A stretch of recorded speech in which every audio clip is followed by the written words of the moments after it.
Let's be silly goofy. I think I need a little silly goofy this week. Yeah, let's do it.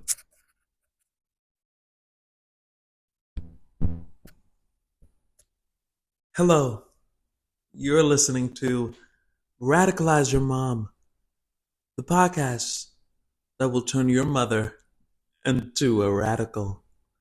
I'm your host, Jermaine, singer, comedian, songwriter, writer, person, feet haver, cooker, A good cooker. good cooker, Mmm. renter, A renter, rentee, a working class person. working class individual. I'm here with my co-host, Sam. Artist. Theater artist. Playwright. artist. Actor. Pinky toe haver. Pinky toe haver. Pinky toe haver. Not only one, but two pinky toes. A two-time pinky toe haver. A two-time pinky toe haver. A two-time pinky A haverer. toe owner. That's right. Sam, this podcast has been a long time in the, should I keep going with the voice? Yeah, go for it. Why Okay. not? We're here. Okay. She's here to stay. I don't know about staying. Okay, she's here to maybe she has to go use the bathroom and then she's gonna leave. Yeah. She's gonna say hi to she's gonna say bye to everybody. She's gonna get a drink. She's gonna take a couple of things in a Right. container. Use the bathroom and leave. Okay. Yep. This podcast has been a long time in the making. Radicalize Your Mom is an anti-indifference podcast where I talk about whatever is itching my brain at any given moment, whatever I care about at any given moment. We're going to talk about art, politics, music, culture. The whole shebang bang. The whole shebang bang. Maybe not the whole shebang bang, but a good portion of shebang bang. Yeah. Maybe minus a bang.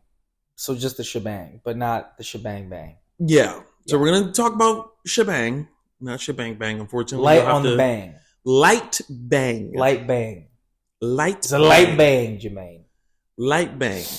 This podcast has been a long time in the making. I've always kind of wanted something that I could just do consistently, a project that I can work on and that will just pique my interest. And I hope you are along the ride with me and with Sam and I. Sam, I think the first question that I want to ever ask on this podcast is, are you a radical? I would say I'm just a guy who tries to do the right thing. And Okay. I know that's maybe not the most, set answer for my perhaps hardcore materialists out there. But that is how I feel ultimately at the end of the day. I feel as if, what would you say about yourself, Jermaine? Do you feel like you are a radical? Well, I'm a vegetarian. That's true. That's true.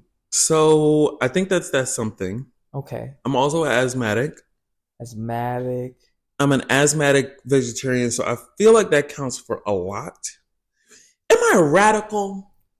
The honest answer to the question is, you could walk into any space and hold a contrarian opinion and be considered a radical. What is Jermaine that? is very good at that. I actually think I'm a very agreeable person. Wow. I think I get along with everybody, and Okay, sorry. Excuse me. I feel like people like what I have to say a lot of the time. I think that's very true. I feel like also people agree with me a lot of the time. I would concur as someone who's been your friend for quite some time. What is this idea? What is this Jermaine is a contrarian thing? What is this?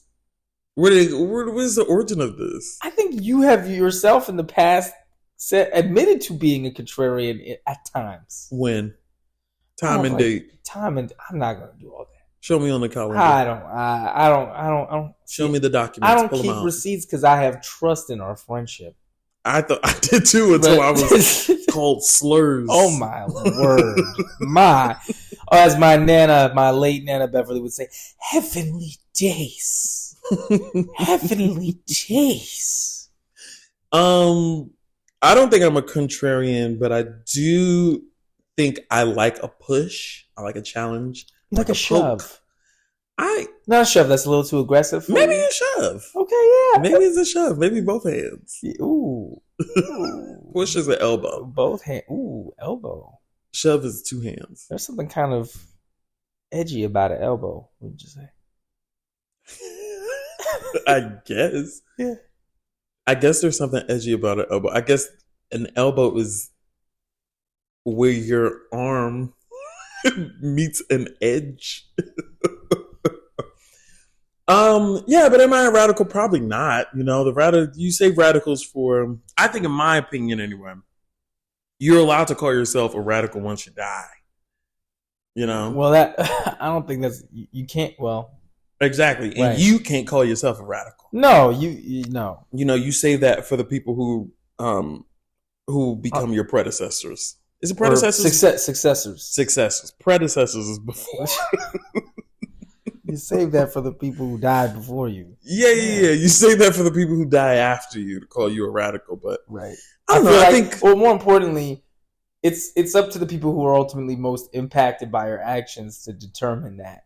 Truly. Or not. Truly. Otherwise, everything's just kind of theoretical and self-aggrandizing. Yeah. I think that I can point to moments or thoughts or people that I've listened to or things that I've read that has pushed me into a certain direction. Okay. That has moved me, that I hope to talk about on this podcast anyway. What is one piece or text or selection, you might say, moved you in that direction? That is a really good question. I'm thinking off the top of my head, and I'm trying to think what's like a good first episode answer without getting too deep into whatever I want to talk about in the future. Go deep, go long. You know what? What was that? Go deep, go long. Sam, it's a sports reference. I'm not interested. Yeah, okay. I appreciate the gesture. All right. I think you're very handsome. Thank you. But I would like to remain friends. That's fine by me. Okay. You're very good at handling rejection. It's okay. It's happened quite a bit. So. Loser. Shape of an L on her forehead. Loser. You're a loser. Okay. I'm trying to think of a moment that radicalized me.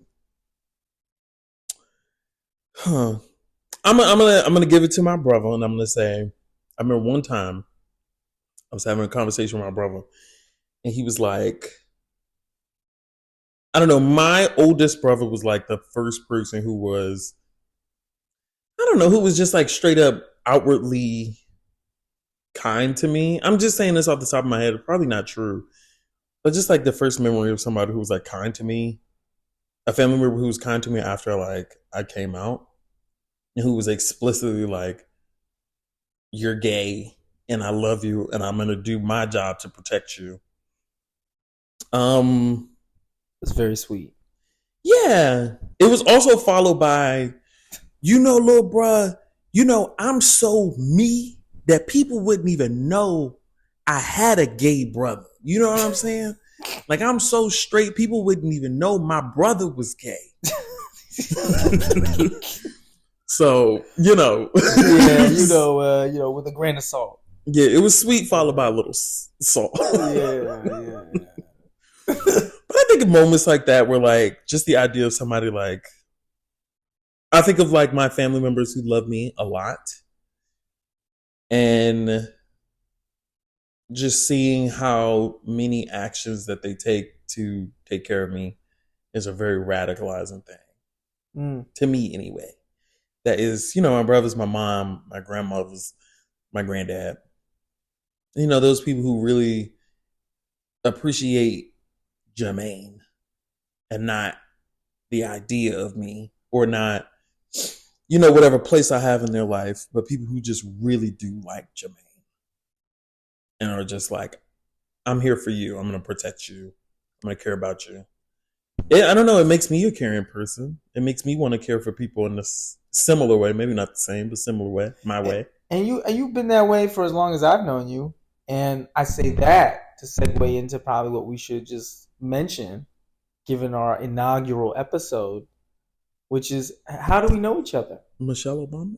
I don't know why. Michelle You Obama. know what's so crazy? You When we said go low. inaugural. Oh wait, sorry, I gotta make that. Did you have something on your low, heart? sorry, no. When they go, I said when we go low. That's what I. Oh, you're quoting. You're quoting Michelle Obama. Michelle Obama. Yes. I don't know. You said inaugural, and my brain was like free association, Michelle Obama. Sure. But Understood. yes, how do we know each other, Sam? Well, you and I have known each other for over a decade. Yeah, we went to high school together. High school in Washington, D.C. together, and now live fairly close to each other in New York City. Yes. Would you And also like to share my address and my longitude and latitude with the people? oh my, I feel attacked. I feel like I'm gonna get attacked. Never mind. No, we've known each other for a long time, and I think we've just watched each other like grow as artists and as people. And I don't know. I appreciate you doing this with me. I kind of needed the push to like get this off the ground. I started many podcasts, so doing this one with you as a person who was on all of the many podcasts that I started and did not finish or get off the ground. This feels appropriate, and I'll be here for every other last one of them. hopefully, hopefully this is the last one. Yeah. So, what is something that has radicalized you, Sam? That you feel? What's a radicalizing force in your life, Samuel? A radicalizing force in my life. I mean, I credit. I give a lot of credit to my parents and putting me on the path to just encourage, like teaching me how to question.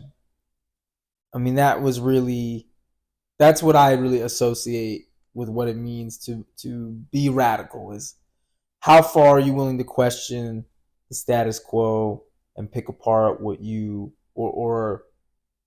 pick apart what is thought to be common knowledge or generally assumed to be common knowledge. And I felt like my dad had experience kind of as a human rights lawyer, doing work during the war on drugs, and my mom is a social worker. And so both of them kind of together, I feel like both of their skill sets kind of lent to teaching me how to understand people and also understand the systems which organize groups of people. And I felt like that was very just foundational in my upbringing. And then I felt like we went to a school, and particularly an arts high school, where a lot of the time we were challenged to kind of think deeper than what the society kind of put out in front of us. Yeah, and also like think about things from empathetic lens.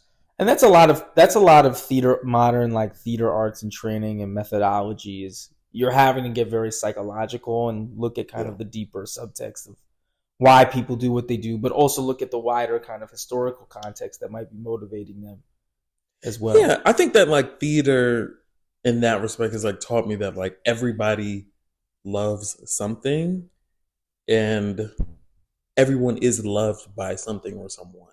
Right. And discovering what those things are and discovering like why is a part of like understanding another person. Yeah. I think that our theater education is also a radicalizing force in our lives. Yeah, it's just because so much of theater training is all about learning how to ask deeper and deeper questions. At least from the perspective of having to build a character, or build out your approach to playing a particular character.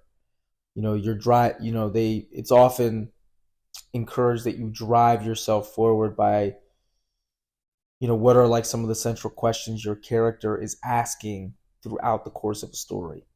Yeah.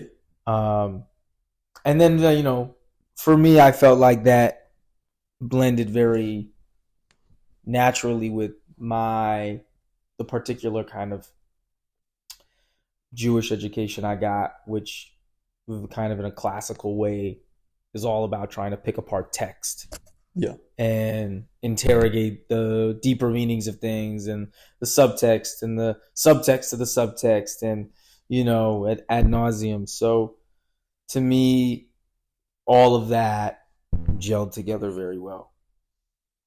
Excuse me, Mm. audience. I made some delicious spinach artichoke dip, Sensational. and I'm just having a little peck of it. So excuse me for that. But yes, Sam. Wow. Wow. I love how I said all that and you're like, yeah. Artichoke dip. That's not how I said it. Okay. It was very elegant how I Sorry, said okay. Artichoke dip. Is it a little better? I don't know. It got a little Midwest at the very end. Dip. Yeah, it got it had a little. It had a little. It was very like diphthong. It was like dip. Yeah. So artichoke dip. It's a little better. It's a little better. Sorry. I mean, my next question would be, who in your life do you consider radical and why? Just anybody. Yeah. I don't know. I think we started talking about school, and I mean, immediately I thought of James Baldwin because one of the core texts that we had to read in my English class, maybe you too, I just don't know. Because for those who don't know, Jermaine was a year above me in school. But I remember reading The Fire Next Time in English class and having discussions about it in the classroom with our teacher at the time. And for me, James Baldwin was someone who was willing to kind of string together history and social critique and sexuality and, elucidate for people the various patterns of human behavior that, can either allow, that can explain suffering and systemic suffering, namely, anti-blackness, or as it pertains to anti-blackness, but also, when it comes to his own expression of sexuality. So for me, that's just someone off the top of my head who I think of who as a radical. Yeah, I think that there's something in a lot of James Baldwin's work where that is hard for me to see in a lot of other people like writing or just like thinkers or even just like public individuals who are not willing to engage with the contradiction that a lot of that life can bring to you a lot of the times. I think that James Baldwin does in a way that's not like, I don't know if he does a great job of like moving beyond that. I think that I don't know. I think that that's something I would have to explore even more. But I think maybe some people might critique Baldwin that, he's like invaluable when it comes to like, the concept of bearing witness, but then maybe doesn't, go, as you said, doesn't go beyond that. Yeah, but I want to acknowledge that and say that that is important. But then, like, I don't think a lot of people acknowledge the contradictions because a lot of people don't really.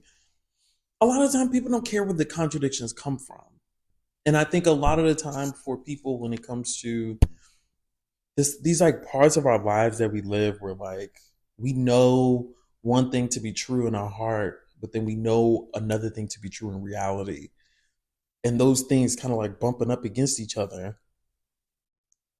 I don't know. A lot of people don't like sit with that. And the regular person walking down the street, that's one thing, right? That's, Jermaine walking down the street, that's one thing. But when Jermaine sits down to think and create and be creative and tell stories and to speak into imaginary lives, the idea that someone could not contend with those contradictions or battle with those contradictions in yourself is kind of, I don't know, it's very frustrating to me. I don't know. I think a lot of the time, anyway, for me, the most exciting thing about writing is the ability to explore what makes a person's mind so chaotic. And one thing about writing is making it plain. It's different than a song. It's different than a painting. It's different than a lot of stuff. It's different than a dance. Writing is putting things on paper to be plain. So I'm long-winded way of saying, like, I think James Baldwin is a great example, and that is why, because he does the thing that a lot of people don't do, is engage with the contradiction, engage with the chaos and the confusion and the madness, the drama and the kumflama, and so on and so forth.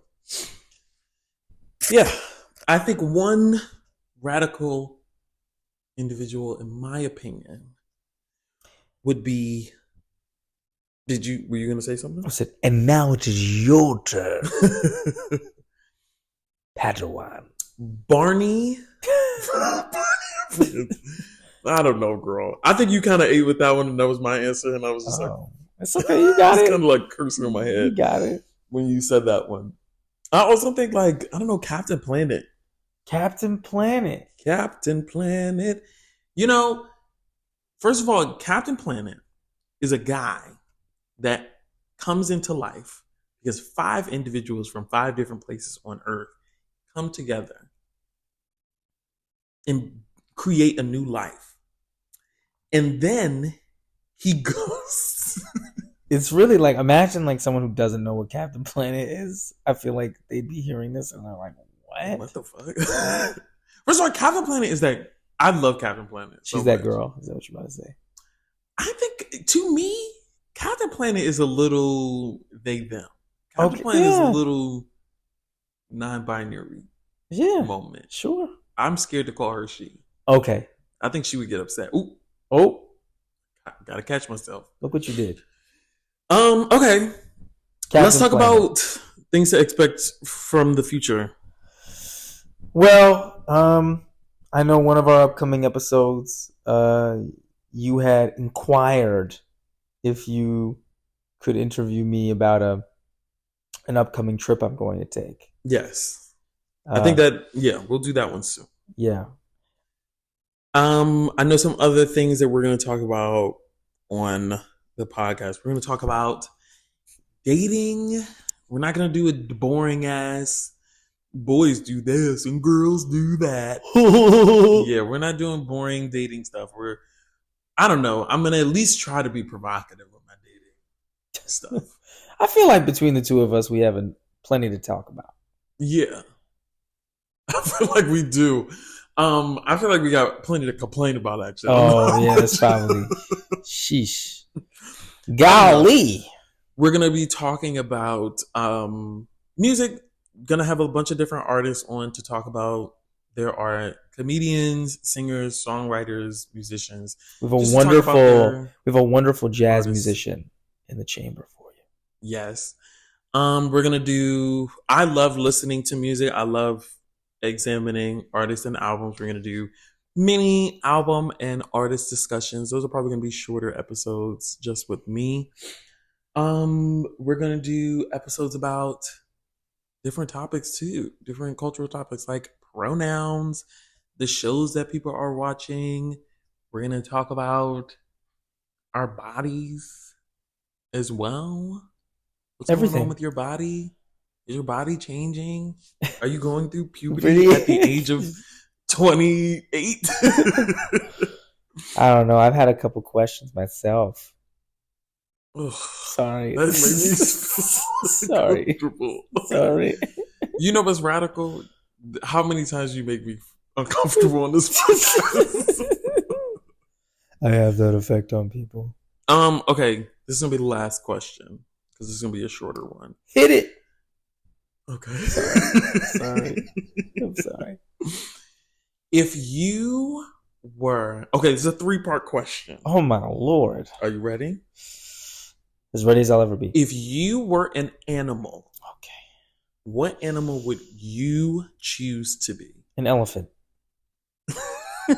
Why an elephant? Because they're so graceful and beautiful, and they have such majestic trunks, and they're so tender. They seem so tender and just graceful and just big and beautiful. Okay.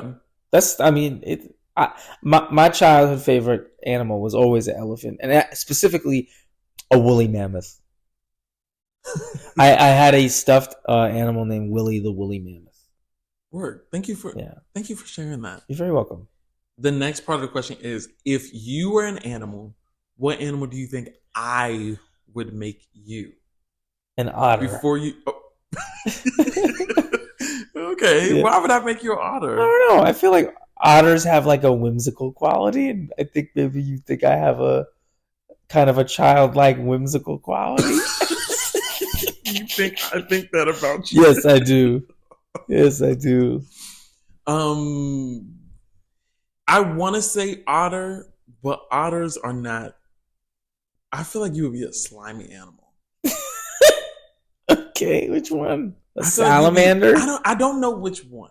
Okay. I feel like you would be some animal where, like, if I left you in the house, I'd be like, ugh. Wow, gee, Sam left his whatever that is again. His ecto slime just pooling around the room. Ugh. He left his mucous membrane hanging around. Truly, yeah. Sam shed his skin in the middle of the floor again. Okay, if you were an animal, what animal do you think God would make you? Oh.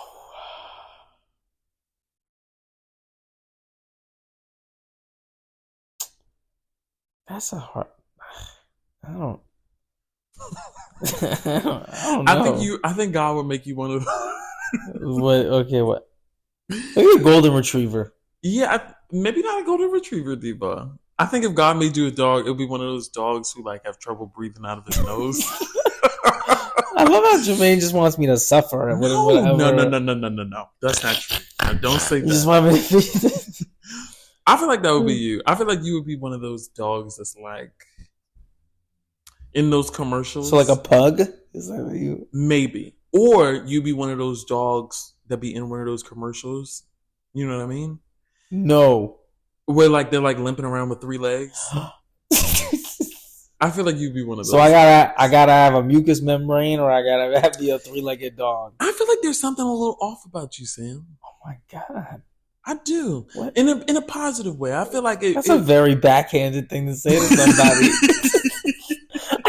I'm just gonna do what you did. I love imitating Jermaine sometimes. I think there's something a little off about you, Sam. In a positive way. The fuck am I supposed to feel about that? No. You know what? You're right. I'm gonna take a step back. Okay, yeah. Walk it back. I'm walking it back. If I made you an animal, you would be like, I would make you a fish of some kind. Okay. I would make you like one of those fish from Finding Nemo. Which one? Like a colorful fish. Ooh. A fish that's not a part of like a school. Okay. You would be like a blue tang. Oh.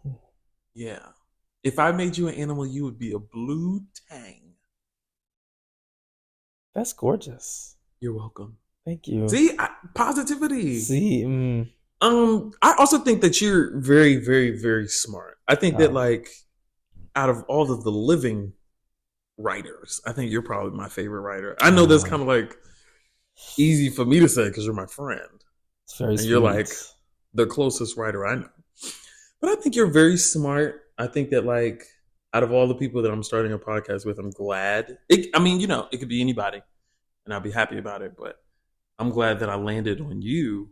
And I'm so grateful that you agreed to do it with me. You know, am glad that you are so silly and you could take a joke. Oh yeah.